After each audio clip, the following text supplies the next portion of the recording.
본 방송에서 제공하는 투자 정보는 투자 판단에 대한 조언입니다. 방송에서 제공하는 주식의 가치, 가격 상승 및 하락에 대해서는 방송사에서 보장하지 않습니다.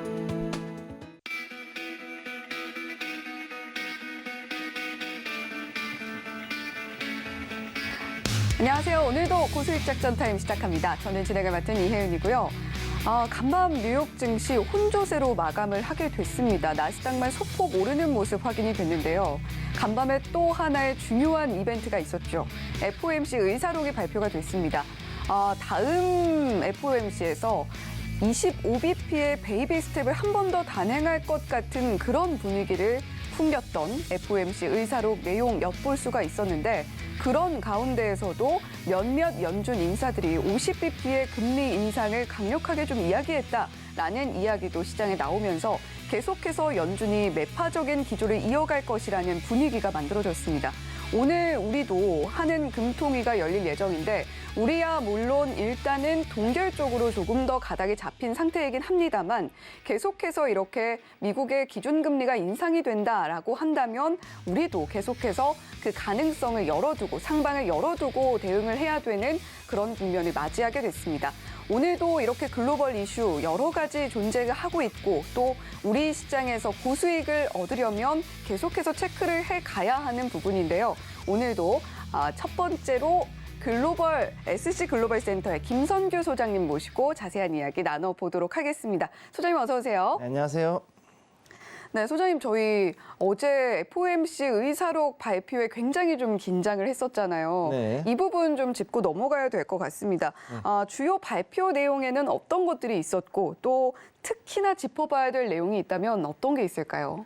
일단 첫째로 봐야 될 게 우선 FOMC 1월 의사록, 그러니까 지난달 거죠. 그러니까 그거는 시장의 예상에서는 크게 벗어난 것은 없었다. 일단 이렇게 보시면 되겠고요. 네. 그다음에 지금 현재 금리 인상의 속도가 어느 정도 완화된 것은 있는데 그렇지만 인플레이션이 다시 발생할 경우에는 즉 상승이 다시 일어날 경우에는 여기에 대해서 추가 금리 인상을 할 수 있는 것을 이미 시사를 했습니다. 네. 그리고 아까 말씀하셨던 대로 이제 일부 의원들은 또 여기에서도 역시 빅스텝을 여전히 주장을 하고 있는데 네. 근데 그 중에서도 a few라는 그 문구에 좀 주목하는 기사들이 있더라고요. 네, 그게 few 그러면은 거의 없으니까 한 분만 이제 제가 늘 말씀드리는 한 분만 주장하는 거니까 괜찮은데 네. a few 그러면은 거기에 대해서 다른 매파 의원들이 여전히 아직은 인플레이션이 잡히지 않았다라고 보는 거죠. 그러니까 그것 때문에 이걸 조금 더 지켜보셔야 될 것 같고요. 네. 그래서 현재 여기서 봤을 때 제가 늘 보는 게 이제 그 부채에 관련된 것들이었는데 현재 여기 나온 것들을 보면 신용 품질이 강세 유지하고 있다. 쉽게 얘기해서 크레딧 퀄리티는 여전히 이제 좀 강한데 네. 그럼에도 불구하고 신용카드하고 그다음에 자동차 캐피탈 부문에서는 일부 그 신용 등급의 디테러레이션 그러니까 약간 좀 등급이 낮아지거나 약화되는 것들이 있었음을 일단 인정을 했습니다. 네, 지난번에도 저희 방송에서 이야기해 주셨던 부분이었죠. 네, 그래서 이 부분이 있었는데 이게 지금 지난달 이야기였잖아요. 네. 그러니까 지금 현재에서는 그거보다 조금 더 심화가 됐다는 게 나왔기 때문에 과연 3월 FOMC에서 이것들이 어떤 식으로 나올 것인지 조금 더 지켜봐야 될 것으로 보입니다. 단 여기에 대해서는 그래도 아직까지는 좀 커버는 좀 가능한 부분이다라고 보고 있는 것 같습니다. 아직 연준은. 네. 그러니까 그런 부분에 대해서는 이제 조금 너무 확대 해석하는 것보다는 일단 이런 그 위험 요소들이 아직은 상존하고 있다는 것은 기억을 해 두시고요. 그다음 두 번째로 이제 회사채 같은 경우도 현재 신용 등급 강등이 된 것들이 현재 상승된 것보다 훨씬 더 많다라는 그런 이야기를 해주고 있습니다. 그래서 요거 같은 경우도 여기 보면은 이제 전체적인 그 회사채 레이팅이 이제 다운그레이드 된 것들이 훨씬 더 많고 그렇지만은 전체적으로 봤을 때 이 완화된 그 다운그레이드가 되는 속도는 조금 이제 완화되고 있는 것 같다. 즉 이제 어느 정도는 좀 유동성에 대해 가지고서도 그렇고 그다음에 회사가 건전성을 조금씩 회복을 하고 있다라는 그런 사인을 좀 이제 주고 있는 거죠. 그러니까 그런 부분으로 봤을 때는 이제 지금부터 이제 3월에서 4월 정도까지 해서 회사채의 딜링컨시 즉 연체율이 어디까지 갈 것인가를 보는 것이 가장 중요한 포인트가 될 것이다. 이렇게 보시면 되겠습니다. 네, 그렇다면 우리가 좀 챙겨봐야 될 부분이 신용카드에 대한 부분, 그리고 네. 자동차에 대한 부분, 거기다가 회사채에 대한 부분까지 좀 챙겨봐야 될 필요가 있다. 네, 그렇습니다. 예. 지금 네. 이제 그 세 가지가 가장 큰 그 부채의 핵심이 되는 거고요. 그리고 또 다른 하나가 뭐냐면은 이게 결국은 파생 상품으로 얼마나 이제 갔느냐. 특히 이제 서브프라임으로 가 있는 이 상품들이 얼마나 이제 기초 자산이 돼 가지고 파생으로 지금 연결이 돼 있느냐가 중요하기 때문에 네. 그러니까 이 부분들이 이제 과연 어떤 식으로 잘 넘어갈 것인가. 즉 이번 상반기 즉 6월까지 해가지고서 이 부채 관리가 어떻게 진행되는지가 앞으로 시장의 안정성을 보는 가장 중요한 포인트가 되겠다. 이렇게 보시면 되겠습니다. 네. 이번에 뭐 연준에서도 이런 부분들을 분명히 체크를 하고 있을 테고요. 이런 부분에 기반을 해서 계속해서 어떤 행보를 가져가야 될지에 대한 방향성을 잡고 있는 것 같습니다. 자, 지금 뭐 올 3월에도 열릴 테고요. 5월, 6월에 열리는 세 차례 FOMC 회의에서 총 75bp의 금리 인상 진행할 것이다. 이런 전망도 나오고 있는 상황인 것 같아요. 자, 그렇게 되면 미국 금리가 5.25에서 5.5%가량까지 높아지게 될 텐데 이렇게 실제로 이루어지게 될 가능성은 어느 정도 되는지 궁금하고요. 만약에 금리가 예상대로 이렇게 스텝을 밟아가게 된다면 시장에는 어떤 충격을 미치게 될지도 좀 궁금합니다. 중요한 거는 제가 일단 처음에 말씀드렸을 때 목표치가 한 5.5% 정도라고 말씀드렸잖아요. 네. 근데 이제 거의 그 수준으로 근접을 하고 있다는 이야기고. 네. 일각에선 뭐 최종적으로는 6%까지도 이야기 나오는 것 같던데요. 예, 그래서 저는 그보다 조금 더 비관적으로 봐요. 만약에 5.5%를 찍었을 경우에 거기서 네. 인플레이션이 올라가면은 거기서 100bp 그러니까 6.5%까지 한 번 더 갈 수도 있는 조금 많이 심각한 상황으로 갈 수 있다는 얘기죠. 네. 근데 여기에서 보면은 이 금리 인상은 제가 볼 때는 거의 목표치까지는 결국은 올라갈 수밖에 없다라고 보고 있고요. 그다음에 이후에 중요한 거는 이 상태에서 연준이 유지를 그대로 한 상태로 쭉 갈지 아니면은 여기서 인하를 제가 볼 때는 하지 않을 것 같아요. 전혀. 네. 인하는 이미 하지 않겠다라는 이야기는 이전에 FOMC 의사록에서도 계속해서 천명했기 때문에 그런 부분은 있을 수 없다고 보고 있고요. 단 연준이 만약 이 목표치에서 추가 금리 인상을 했을 때 이 가격 조정이 상당히 급하게 증시로 나올 수 있습니다. 증시가 이 경우에는 지금 이제 저가 매수세가 모이고 어느 정도 손바뀜이 일어나고 있던 이 증시에서 한 번 더 크게 가격 조정, 쉽게 얘기해서 급락이 나온다는 이야기죠. 급락이 한 번 더 네. 나올 가능성이 있기 때문에 요거를 주의를 하셔야 되고요. 그다음에 만약에 금리 인상이 들어갔을 때 이 신용카드 자동차 캐피탈 부문에 지금 이 부실이 제가 화요일에도 말씀드렸지만 상당히 높아졌고 그다음에 특히 서브프라임들로 인해서 일어나는 것들이 문제가 됩니다. 네. 왜냐하면은 이런 부실 채권을 이용해서 어떤 기초 자산을 이용한 파생 상품을 만들었다 그러면은 이게 고금리거든요. 그러니까는 고금리 상품을 노리고서 들어가는 많은 투자자들이 있는데, 근데 여기에서 이것들이 이제 만약에 부실들이 정말 터졌을 때는 그 리스크를 고스란히 떠안아야 되는 거죠. 네. 그래서 이런 부분들에 대해서 여러분들이 좀 기억을 해주셔야 되고요. 그래서 여기에 대한 그 충격이 상당히 클 수 있기 때문에 조심하셔야 되고, 그 다음에 지금 현재 박스권 장세를 계속 유지를 하고 있는 미 증시에서 오늘도 보면은 재미있는 게 1월 FOMC 전, 그러니까 우리 하루 전날이었죠. 그때는 급락이 나왔지 않습니까? 그리고 난 다음에 지금 오늘을 보면은 미 증시는 그렇게 떨어지지 않고 거의 혼조세, 나스닥만 약간 올라갔고 그다음 대부분이 거의 뭐 약보합으로 마감을 했거든요, 지금. 그러니까는 이미 어제 시장은 충격을 어느 정도 다 반영을 하고 지금 여기에 대해 가지고 이제 바닥을 잡아주고 있다라고 보시면 됩니다. 그러니까 이 부분이 무슨 이야기냐면은 미국 증시는 지금부터 당장은 계속해 가지고 어떤 큰 이벤트가 없는 한은 굉장히 지리하게 옆으로 박스권 행보는 계속 이어질 거라는 거죠. 그러니까 여기에서 현재 손바뀜이 일어나고 있는 상황이기 때문에 현재 성장주, 특히 이제 지난번에 보셨듯이 일단 기술주, 그 다음에 반도체, 그 다음 통신, 그리고 여기에서 이제 경기 순환주 쪽으로 해가지고 계속 그 저가 매수세가 강하게 들어오고 있습니다. 근데 여기에서 만약 가격 조정이 일어날 경우에 이제 올라왔던 기술주들이라든가 다른 이런 성장주들이 한 번 더 이제 다시 크게 급락이 한번 나오고 바닥을 한 번 더 다지고 난 다음에 올라갈 수 있다라는 거죠. 그렇기 때문에 이런 부분들을 좀 기억을 해 두시면 좋겠습니다. 네. 우리가 금리가 추가적으로 인상이 될 경우에 어떻게 시장 흐름을 이어가게 될지에 대한 부분들을 조심스럽게 예측을 해봤습니다. 그런 가운데에서도 우리가 파생 상품 쪽은 어떻게 움직이고 있는지 계속해서 좀 체크를 해봐야겠다라는 생각도 들고요. 자, 이번에는 리튬 관련 이야기를 좀 해봐야 될 것 같은데, 자, 지금 뭐 뉴스 이슈의 전기차 배터리 핵심 소재죠. 리튬 확보전에 대한 소식들이 계속해서 들려오고 있는 상황입니다. 네. 지금 뭐 채굴도 쉽지 않고 정제도 쉽지 않기 때문에 높은 가격이 좀 과제로 남아있는 그런 원재료인데 자, 지금 리튬을 둘러싼 치열한 경쟁 상황부터 짚어주신다면 어떻게 좀 보고 계신가요? 우선 말씀을 드려야 될 게 그 리튬 채굴 방식이거든요. 네. 두 가지가 있는데 첫째는 뭐냐면은 우선 그 건식 방식, 그래서 우리가 일반적으로 알고 있는 광산에서 캐는 이런 건식 방식. 그다음 두 번째가 뭐냐면은 이제 습식이라 그래서 브라인이라 그럽니다. 그래서 이제 소금, 보통 이제 우리가 염호라 그러죠. 소금물로 되어 있는 호수가 있는데 여기에서 이제 우리 그 천일염 만들듯이 물 말려서 그리고 이제 화학약품 섞어가지고 그래서 여기에서 리튬을 추출합니다. 네. 그래서 이런 두 가지 방식이 있는데 대부분의 리튬 추출은 지금은 일단 습식, 즉 브라인 방식으로 하고 있어요.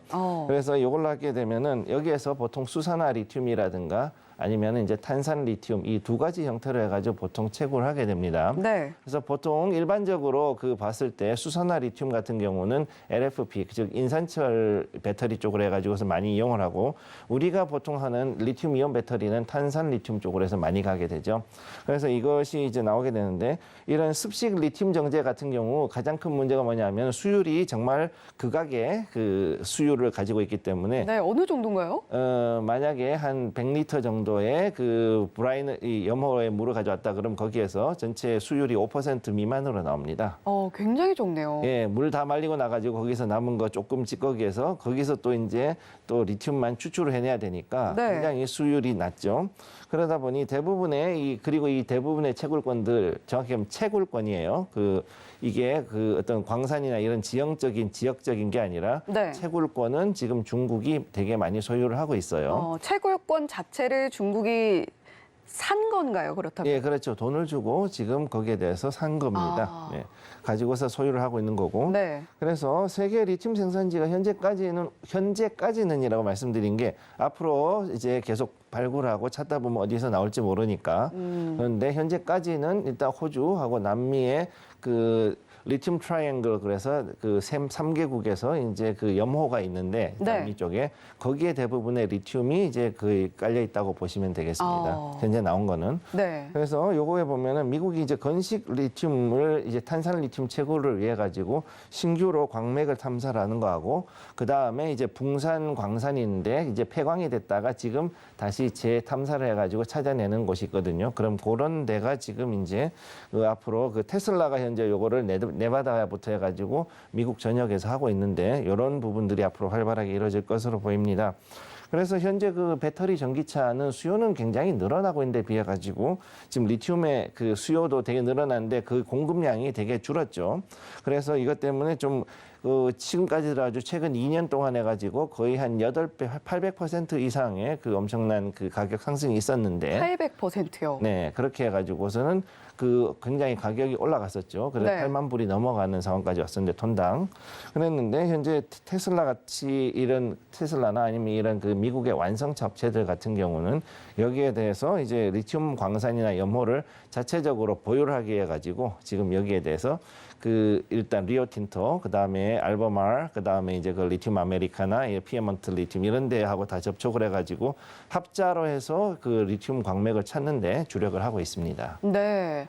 계속해서 뭐 지금 채굴권을 중국이 많이 갖고 있는 상황이기 때문에 그 상황을 좀 타개하기 위한 움직임들이 이루어지고 있다라는 이야기 들어봤습니다.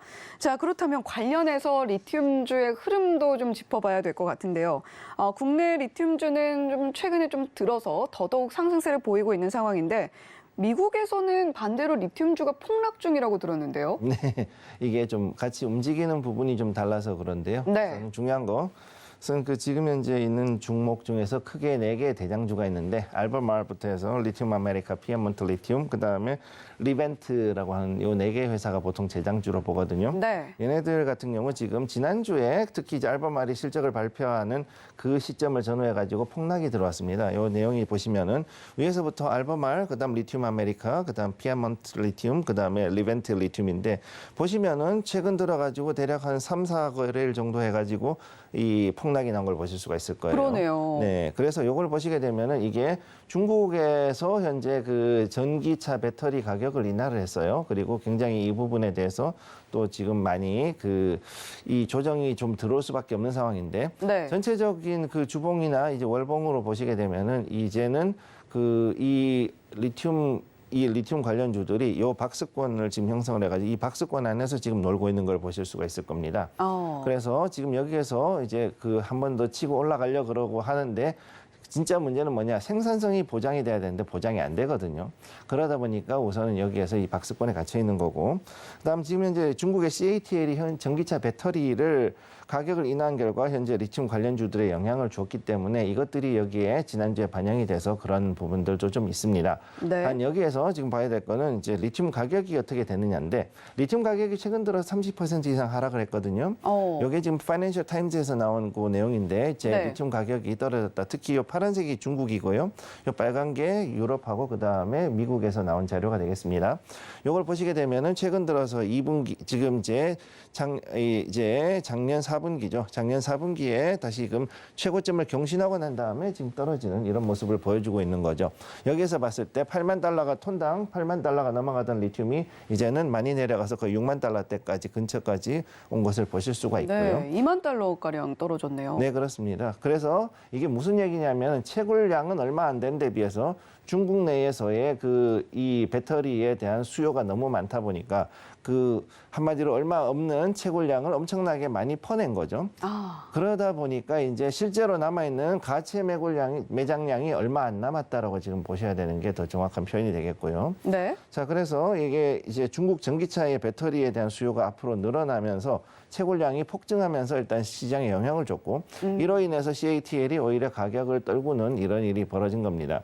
그리고 거기에다가 맞춰서 중국이 이제 어느 정도는 전기차에 대한 수요가 이전에 비해서 조금 줄어들었던 부분이 있기 때문에 네. 그래서 이 부분도 지금 좀 봐야 되는 거죠. 그래서 요거는 이제 나중에 기회가 되면은 좀 더 자세하게 한번 이야기를 해드리겠습니다. 네.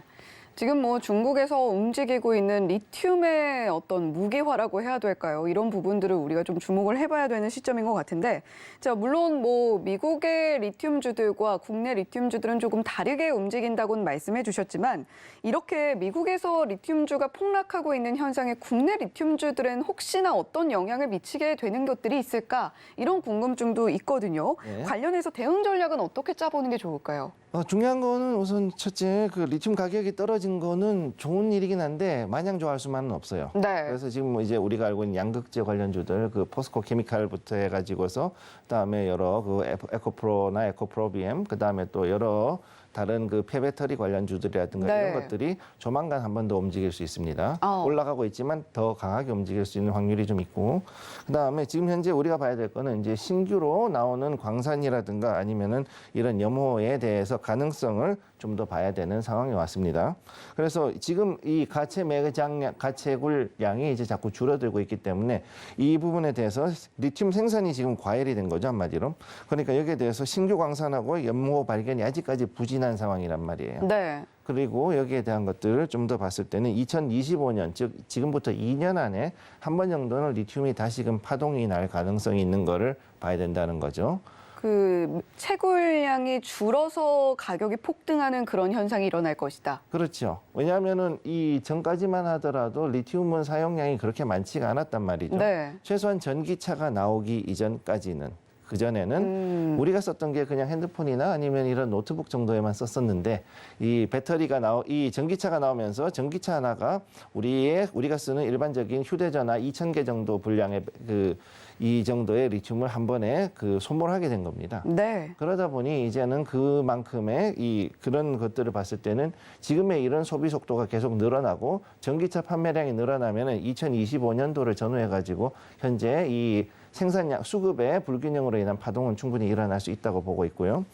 그래서 국내 증시는 현재 리튬 관련주가 굉장히 지금 테마주로서 핫하게 뛰어오르고 있지만은 그렇죠. 여기에 대한 과열의 지금 위기가 있기 때문에 이걸 좀 주의를 하셔야 된다고 저는 보고 있고요. 이게 지금 테마성을 넘어서 이제는 상당히 많은 거품이 생긴 건 사실입니다. 예, 그래서 이걸 보셔야 되고 또 지금 현재 이 배터리 업체가 지금 계속해서 지속적으로 해외 법인 특히 이제 미국의 완성차 업체들을 하고 같이 어떤 합자 법인 법인을 만들어서 배터리 공장뿐만 아니라 그다음에 이런 그 광산에 대해서도 개발을 들어가고 있는데, 그러네 여기에서 이 내용들을 잘 파악을 하셔가지고 분명히 이렇게 염호면 염호, 광산이면 광산, 여기에 대한 그 어떤 광맥을 발견했다라는 기사가 나오면은 전체적으로 이게 매장량이 얼마인지, 그 다음에 여기에 이 채굴 하는데 비용이라든가 이런 걸로 봤을 때 경제성이 있는지 여부, 이런 것들 좀 면밀하게 보시고 그러고서 접근을 하실 것을 권해드리겠습니다. 네.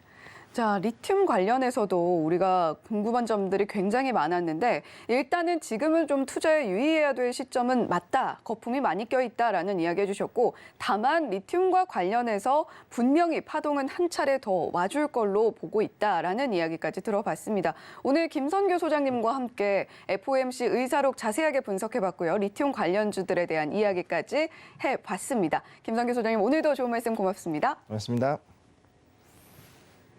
네, 계속해서 고수익 작전 타임 이어가 보도록 하겠습니다. 이번에는요, 펀스탁TV의 황호준 외환시장 분석 연구원님 모시고 이야기 나눠보도록 할게요. 연구원님 어서 오세요. 네, 안녕하세요.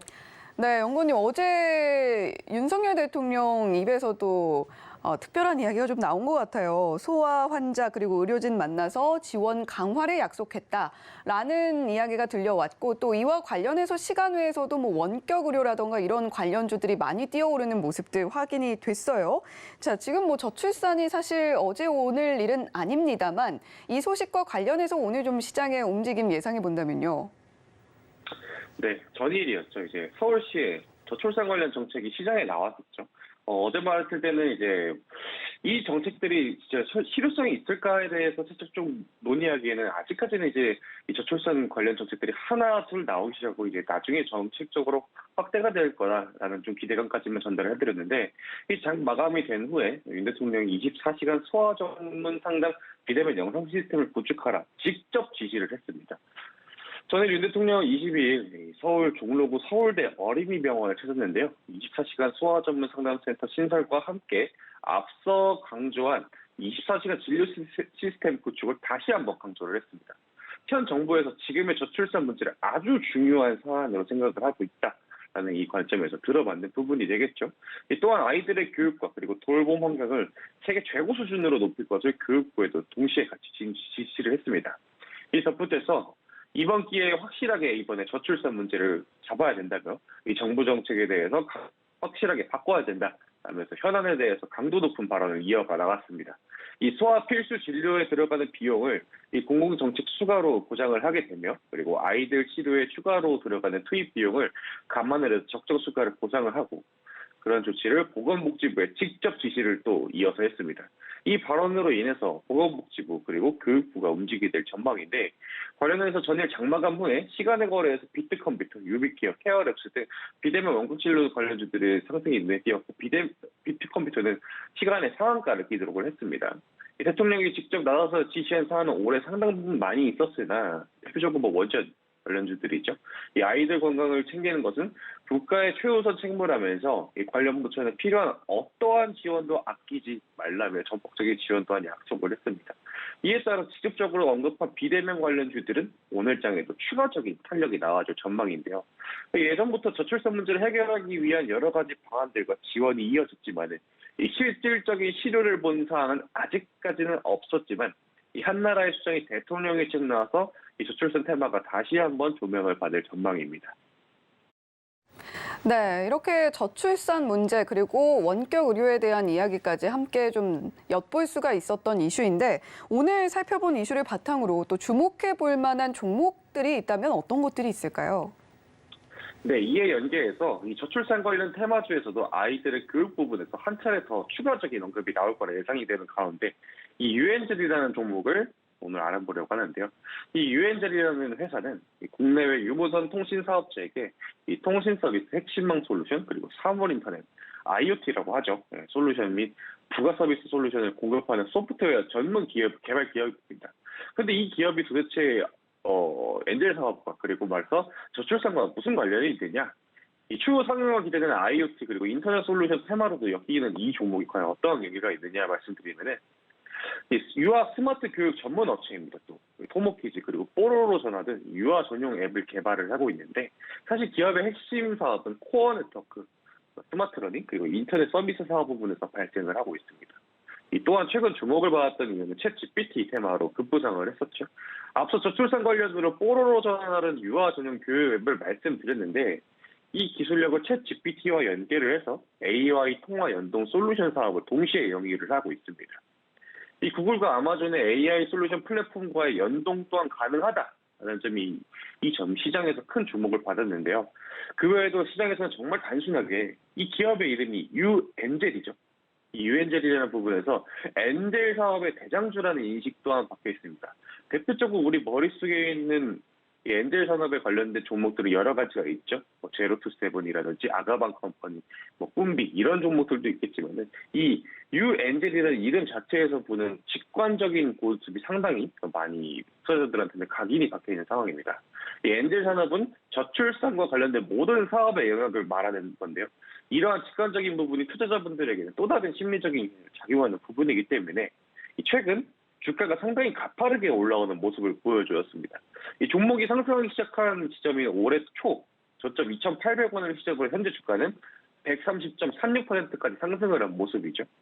이걸로 증시는 엄청난 테마성의 장세를 보여주고 있습니다. 대표적으로 셀바스 AI, 그리고 솔트룩스, 스만 테크놀로지와 같은 고점을 형성하고 주가가 무너지지 않고 고점에서 계속해서 주가를 유지를 해준다면 2차 상승 파동을 보여주고 있습니다. 이 유엔젤의 주가 또한 상당히 비슷한 모습을 보여주고 있는데 이 최고가는 7,600원으로 2월 8일에 형성이 되어 있습니다. 그리고 전일 종가 6,450원을 기준으로 하게 되면은 이 조정의 폭은 약 마이너스 15% 조정이 나와 있는 상황이죠. VI 한 방 정도 걸리면 조정이 되는 그런 수치죠. 따라서 추가적인 상승 또한 기대해 볼 만한 시장 상황이고 대통령의 정보기관의 구체적인 명령과 전폭적인 지원을 약속을 했으면 이 직관적인 종목명과 터무니없는 테마로 엮인 기업이 아닌 이 실질적인 수혜를 받을 가능성이 가장 높은 기업으로 꼽히고 있는데 이 종목의 특성상 변동성이 꽤나 잘 나오는 종목입니다. 따라서 이 종목은 이 단기적인 상황과 장중 대응이 가능하신 분들에게 권장을 드리는데요. 오늘 장초반 비대면 관련주들이 상승을 하게 되면은 유엔젤 또한 장초반 반짝 상승세로 시작할 가능성이 있습니다.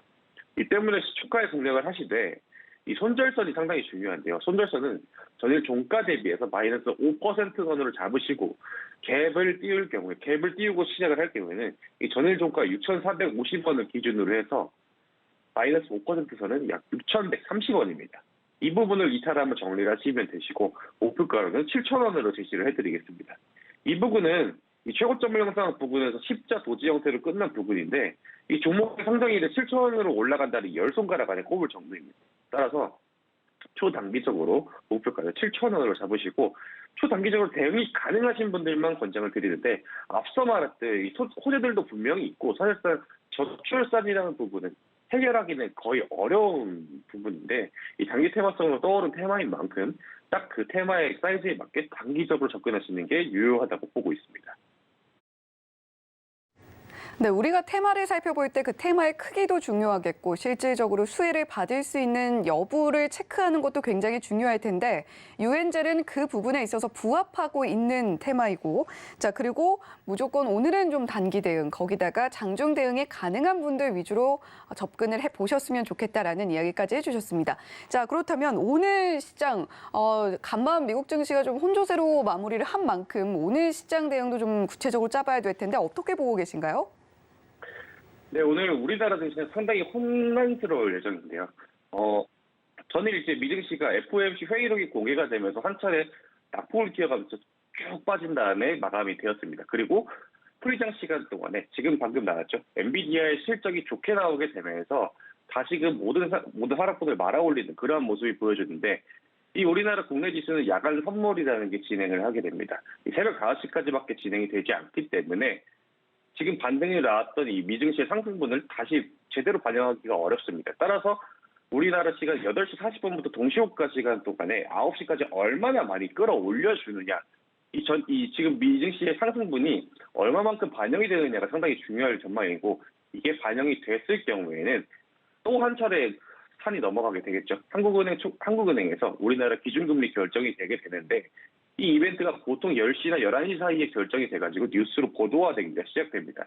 다시 말해서 우리나라 증시는 오늘 장 초반 미증시의 상승분이 반영이 된다고 하게 되면은, 그리고 한국은행 기준금리 결정이 사실상 동결 내지 0.25bp 인상이 거의 유력하게 되게 되면서 시장이 어떠한 반응이 나오든 간에 지금 장 초반에 매수세가 상당히 중요하다라고 보고 있습니다. 때문에 오늘 증시에서 빨간불을 켜주고 시작하게 된다면은 완전히 종목 테마들의 춘추 전국 시대가 예상이 됩니다. 오늘은 빠르게 장중에 대응이 가능하신 분들에 한해서만 대응을 하시고, 조금 그게 어렵다 하시면 오후 장부터 시작하시는 것도 또 하나의 방법이라고 보여지고 있습니다. 네, 오늘 장 초반 굉장히 좀 혼란스러운 분위기가 예상이 된다. 아무래도 금통위도 자리하고 있고 간밤 미증시 혼조세로 마감을 했기 때문에 장 초반 대응이 좀 어렵겠다 싶으신 분들은 오후 장부터 대응해 보시는 것도 방법이 되겠다라는 이야기까지 들어봤습니다. 연구원님 오늘도 고맙습니다. 감사합니다.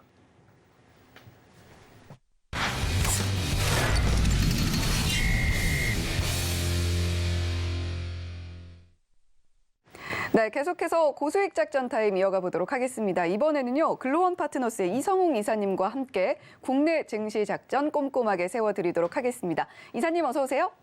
안녕하세요. 네, 이사님 오늘 금통이 앞서서도 뭐 이야기 들으셨겠지만 네.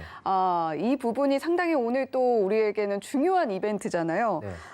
이번 금통위에서 기준금리 3.5% 지금 현재 상황 그대로 좀 동결을 할 것이다라는 전망이 현재로서는 우세해 보여요. 네. 오늘 이 이야기 좀 다뤄볼 텐데 올해 경제 성장률이 지난해 11월 전망치죠. 1.7%보다 낮아질 것으로 예상이 되고 있는 상황입니다. 하지만 1월 금통위 직후에 상황이 급변을 하면서 한은이 성장률을 낮추지 않을 것이다. 이런 전망도 같이 나오고 있는 상황인 것 같아요. 우선 그 수출입 데이터 같은 경우가 월별로 집계가 돼서 발표를 하는데 네, 현재까지 올해 기준 누적치가 예상치를 하회하는 모습이었습니다. 그렇죠. 근데 이 수치만 보자면 예상치를 하회했다 보니까 우리가 뭐 금리라든지 아니면 경기라든지 이러한 부분을 다뤘을 때 좀 보수적으로 흘러갈 수 있습니다. 하지만 세부적인 데이터를 봤을 때 뭐 반도체 부분 아니면 2차 전지 부분 이러한 부분의 데이터 같은 경우가 예상 대비해서는 호조를 나타냈어요. 이 부분의 호조라고 하면 좋지 않은 업황인 반도체 같은 경우가 네. 당연히 지표는 좋지 않은데 이 부분이 호전되는 모습이 나타나고 있다는 점이겠고요.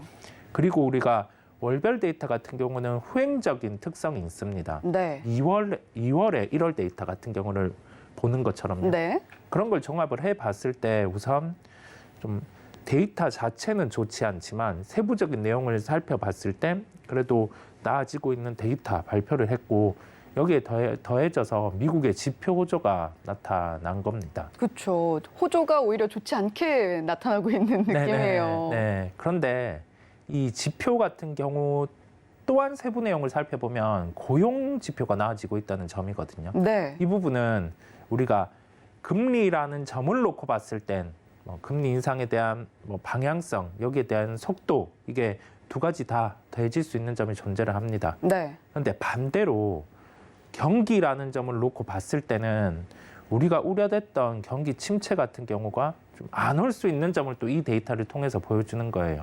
왜냐하면 고용이 호조. 연착륙에 대한 가능성. 맞습니다. 네. 고용이 호조라고 하면 여기에 대해서 좀 실제 노동자라든지 기타 이 고용에 참여하는 인원들이 여기에 대해서 급여를 얻게 되고 네. 그러면 이 부분을 일부 저축을 하고 소비와 연결되면서 선순환이 나타나는 구조거든요. 이론적으로. 이런 점을 감안을 해봤을 때 좀 미국의 그런 구조에서도 좀 지표가 호조가 나오고 있기 때문에 우리나라 기준에서 또 돌아와 보는 거죠. 지표적인 측면에서 아까 처음에 짚고 넘어간 것처럼 네. 좀 세부적인 항목에서 나아지고 있다는 점. 여기에 파생을 해서 좀 우리나라 경기 또한 크게 우려했던 부분, 뭐 반도체라든지 그러한 산업이 뭐 재고 이런 점을 감안을 했을 때는 템포가 또 빠르게 회복을 할 수 있다는 점을 보이고 있어요. 그런 증거들이 시장에서 드러나고 있다. 네, 맞습니다. 그렇다 보니까 이 금리 인상, 그다음에 여기에 연결해서 금리 인상과 연결해서 볼 수 있는 뭐 성장률 이러한 부분 같은 경우도 낮추지 않을 수 있는 점이 존재를 하는 겁니다. 네. 네. 자, 지금 뭐 1월 금토기 전후로 안정된 것으로 좀 보였던 환율 이야기도 좀 해봐야 될 것 같습니다. 네. 환율이 다시 1,300원대를 터치를 했고 전일 1,303원 정도에 좀 마감을 한 상황인데 네. 저 이런 상황을 봤을 때 우리가 선제적으로 금리를 추가적으로 인상하는 것이 낫지 않겠냐 뭐 이런 이야기도 있었거든요. 우선 시장은 금리 격차에 대한 부분은 반영하고 움직이고 있어요. 네. 우리가 경기가 좋지 않은 상황에서는 그 장단기 금리 차, 그거는 내부적인 요소고 미국과 우리나라 금리 차에 따라서 외국인 자금이 이탈이 가속화되지 않을까라는 게 일반적인 시각입니다. 네. 그런데 그 같은 경기의 컨디션이죠. 이 경기의 컨디션을 지금 상황에서 놓고 봤을 때는 시장의 초점은 이런 금리의 차이가 아니라는 점이겠어요. 네, 그렇다 보니 우리가 좀 금리 격차에 대한 부분은 반영되었다라고 할 수 있겠고요. 환율의 최근 추이를 보면 작년 3월, 그다음에 올해 2월 기준으로 봤을 때는 한 1,220원대 하단에서는 지지가 나오고 있어요. 이 정도 가격대는 일단은 깨지 않는 흐름이 나타나고 있는 상황이고요. 네. 우리가 높게는 고점 같은 경우가 가격대가 이런 식으로 흘러갔던 거죠. 한 1,440원 정도. 네, 이렇게 보니까 또 굉장히 높아 보입니다. 네, 맞습니다. 이때가 시장의 변동성도 상당히 컸었고, 네. 그다음에 외국인 수급 자체도 혼조세였는데 한 1,220원대를 저점으로 형성을 하고 지금은 한 1,300원대까지 일반적인 뭐 반등이 나온 구간이라고 할 수 있겠습니다. 그렇다 네. 보니 환율만 놓고 봐서 한 뭐 1,300원대 이런 반등 자체는 자연스럽게 나타날 수 있는 겁니다. 왜 이렇게 언급을 드리냐고 하면은 우리가 환율을 통해서 시장의 뭐 변동성이 매우 커진다. 그러기에는 외부 변수와 연결되는 게 특별한 게 없는 거예요. 네, 왜냐하면 신흥국의 환율 또한 이런 식으로 움직이고 있다라고 네.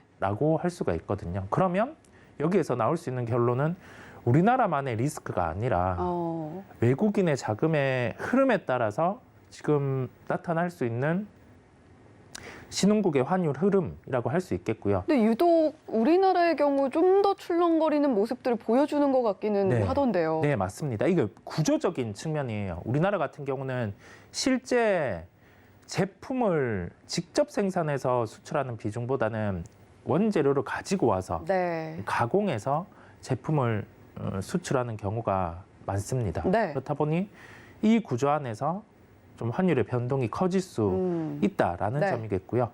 그다음에 한 번 더 파생해서 살펴보면 지금 미국 시장의 뭐 10년물 국채 흐름이죠. 이 부분은 금리를 통해서 움직이는데 이 부분에 대한 변동성이 커졌고 그럼에 따라서 환율 인덱스, 즉 달러 인덱스 같은 경우도 좀 변동이 커진 상황이에요. 그러면 여기에 연결해서 신흥국 쪽에 실제 그 환율의 변동성, 헤지 이런 게 커질 수 있는 게 유동성이 큰 우리나라입니다. 네. 왜냐하면 중국 같은 경우는 그 표면은 아니지만은 거의 고정환율제와 비슷한 그렇죠. 시스템이 되어 있다 보니까 네. 뭐 헤지 수단으로 우리나라 같은 경우에 환이 다루어지고 그렇다 보니 최근에 변동성이 커졌다라고 보시면 되겠습니다. 네.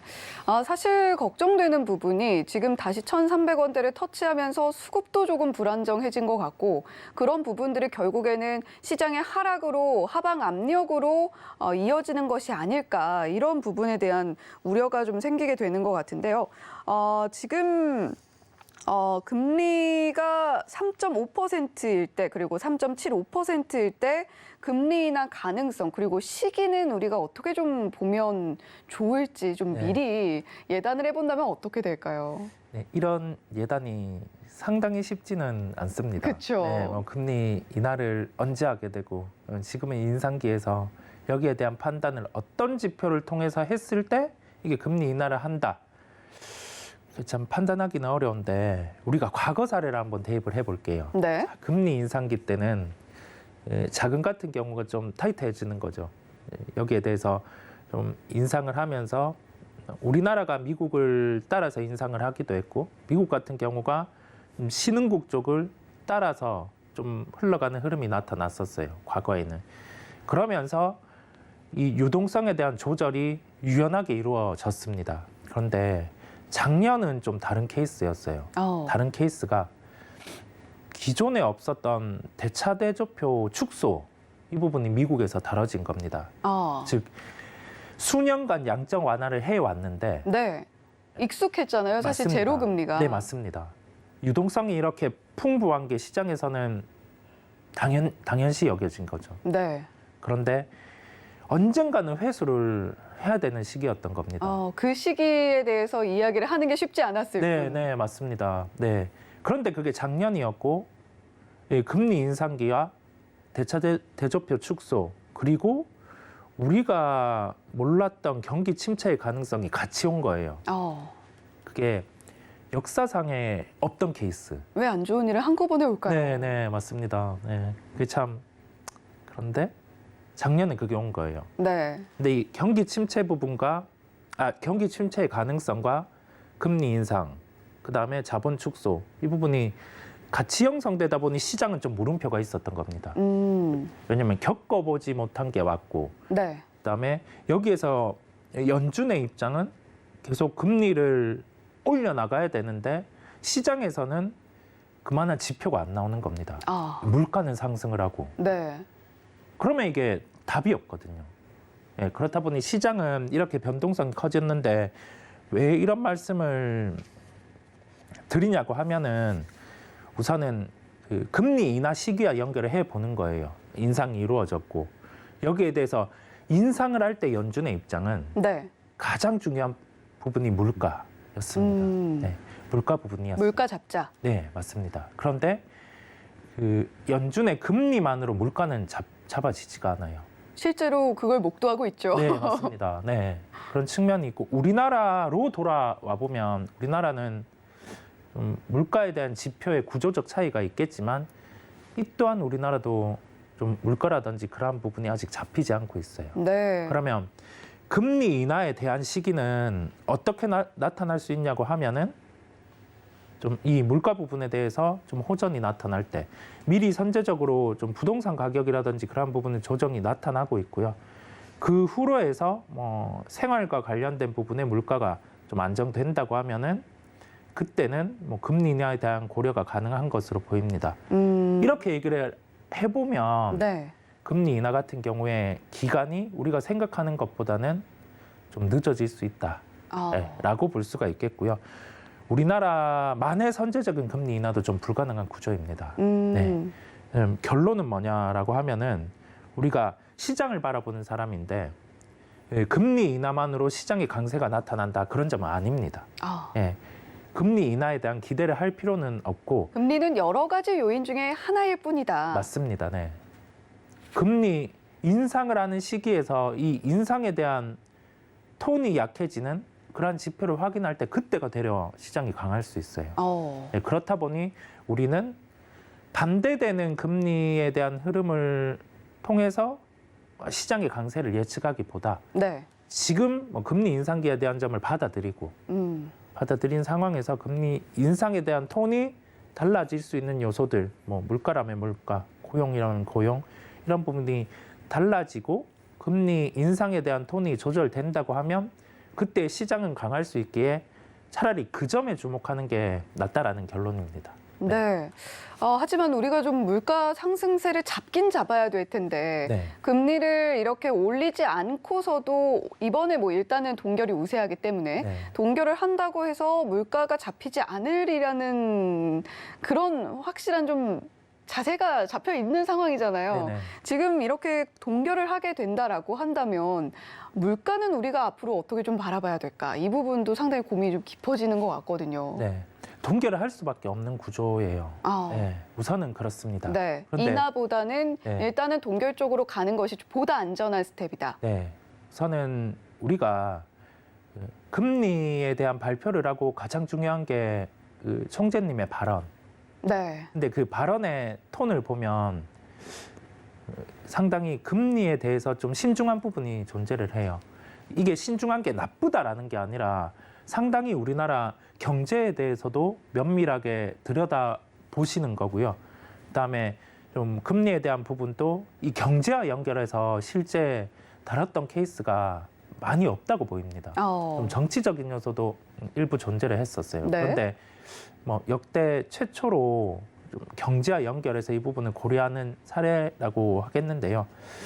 동결에 대한 가능성이 높은 건 실제 뭐 물가 부분 같은 경우가 아직 우리가 체감하는 부분 계속 네, 힘들죠. 예, 올라가는 상황이고 특히 우리나라의 산업 구조로 봤을 때는 원자재가 나오지 않는 나라. 근데 네, 이 부분을 수입하는데 원자재 가격이 많이 올라 있고 그렇다 보니까 좀 보이는 물가 지표 같은 경우는 금리 인상을 해도 무방하겠지만 이 동결이라는 부분에 대해서 가능성이 높다는 건 그만큼 우리가 지금 예상하는 우리나라의 경제 체력보다는 좀 더 나아질 수 있는 환경들, 그러니까 처음에 짚고 넘어간 것처럼 뭐 반도체라든지 그러한 부분에서 우리가 생각한 최악의 업황이 지나는 지표가 나오고 있다는 점이에요. 네, 그렇다 보니 금리 같은 경우는 네. 동결의 가능성이 높다는 점이고 이번에는 물가를 놓고 동결을 하고 나서 그다음에 또 총재님의 발언에서 아마 이 부분 녹여서 얘기를 할 것 같습니다. 우리는 좀 그 부분에 발언을 주시할 필요가 있겠습니다. 뭐 간밤에 FOMC 의사록의 발언에 집중을 했던 것처럼 이번에도 하는 총재의 발언에 좀 집중을 해봐야 될 것 같다라는 이야기를 해주셨습니다. 자, 그렇다면 중국의 리오프닝도 우리가 좀 봐야 될 것 같고요. 거기다가 일본 중앙은행의 총재가 굉장히 또 우리한테는 변수가 되고 있잖아요. 국내 경기 상황에 영향을 미칠 변수들이 상당히 많이 존재하고 있는데 이런 부분들은 우리가 어떻게 체크하고 가면 좋을까요? 그 일본의 총재분의 변수는 환율로 인해서 관찰할 수 있습니다. 네, 엔고의 현상이 나타난다고 하면은 시장의 변동성은 커질 수 있는데 네. 우리는 생각해야 될 게 주식 시장을 보는 사람들이라는 그렇죠. 겁니다. 그럼 시장의 변동성이 커지지만 엔고로 인해서 수혜를 볼 수 있는 업종을 보면 되는 거예요. 네, 과거 사례를 보면 자동차 업종이 그랬었고, 그다음에 공작기계, 항공 이쪽 같은 경우가 대표적으로 강했었습니다. 그렇다 보니 일본에 대해서 이런 총재의 변수 그 부분은 우리가 생각할 건 환율의 흐름이고 그 환율의 흐름에 따라서 수혜를 볼 수 있는 업종을 생각해 보자라는 점이겠고요. 중국의 리오프닝 이 부분이 가장 큰 포인트입니다. 상반기에 시장에 키고 계속 강조해주고 맞습니다. 계시니까요. 네. 상반기에 시장에 키고 하반기 시장의 변수까지 영향을 미친다고 보입니다. 왜냐하면 우리가 맨 처음에 이 리오프닝을 볼 때는 그냥 제로 코로나 정책의 탈피에 따라서 레저, 저가 항공, 여행 이런 게 강했었어요. 화장품까지. 근데 지금 시장에서 강한 업종이 뭐냐면 화학, 철강, 그다음에 스판덱스 이런 군인데 이 부분은 뭐를 반영해서 움직이냐고 하면은 중국의 경기 부양의 성공이라는 점입니다. 이미 그 부분에 대해서 반영을 하고 네. 주식들은 움직이는 거예요. 그렇죠. 선반영을 하고. 네. 그런데 실제 경기 부양을 단행을 했을 때 그 네. 효과가 미미하다라고 하면 좀 생각하기 싫은 거지만 시장의 막상 뚜껑을 열어보니 별거 없었다. 맞습니다. 네. 그러면 시각을 바꿔야 됩니다. 우리가 바라봤던 시장의 변동성은 커질 수 있는 거예요. 왜냐하면 미리 선반영이 이루어졌다 보니까. 네. 그렇다 보니 지금 중심이 되는 부분이 중국의 리오프닝 경기 부양이라고 할 수 있겠고요. 시장 상반기는 좋은 시장이 연출이 됐습니다. 네, 하반기 연결을 할 때 살펴봐야 될 점은 상반기 후반 하반기 연결을 할 때 살펴봐야 될 점은 이제 3월 양회에 중국이 경기 부양책을 단행을 할 거고 네. 여기에 대해서 이제 그 다음 달부터 나오는 경기 지표들 그 부분을 좀 주목하면서 시장 참여자분들은 바라볼 필요가 있겠습니다. 네, 물론 일본의 어떤 중앙은행의 총재에 대한 부분들도 물론 있겠지만 지금 우리가 가장 중요한 키로 생각해야 될 부분들은 중국의 리오프닝이고 실제로 중국이 의도하는 바대로 어느 정도의 성과가 나올 것이냐까지 우리가 체크하면서 시장 대응을 구체적으로 짜가야 되는 시점이다라는 이야기를 해주셨습니다. 네, 지금까지 글로온 파트너스의 이성웅 이사님과 함께 오늘도 좋은 말씀 들어봤습니다. 고맙습니다. 네. 본 방송에서 제공해드리는 정보는 투자 판단에 대한 조언일 뿐 해당 종목의 가치와 수익률을 보장하지는 않는다는 점 말씀드리면서 저희는 잠시 후에 순간 포착 매매 시그널로 돌아오겠습니다. 시청해주신 여러분 고맙습니다.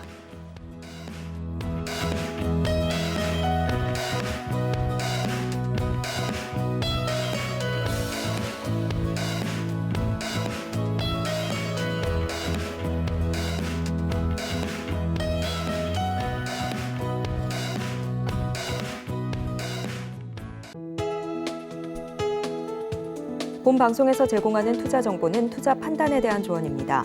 방송에서 제공하는 주식의 가치, 가격 상승 및 하락에 대해서는 방송사에서 보장하지 않습니다.